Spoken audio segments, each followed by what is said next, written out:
Hello, welcome back guys to Spotaria channels here. Today in this video I'm going to show you a tutorial how to change browser icon in Yandex on iPhone. But before it, I hope you guys click subscribe and the bell button to support this channel. And so now without any further ado, let's get started to the video. Well, first thing first that you have to do guys, you just have to open your Yandex applications over here. And after, as you can see here, I use this icon for my Yandex browser, you guys. If you want to change it for the icon, you just have to go on this three slice icon at the bottom. Now go ahead to this settings. After, in this page, in the settings page, go ahead to this general.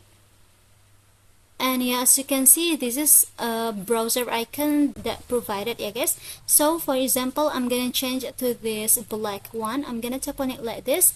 After, I'm gonna go back because it will save automatically. So here I'm gonna close first for the applications, and as you can see, for the browser icon, it's already changed from the red one to the black one, it is.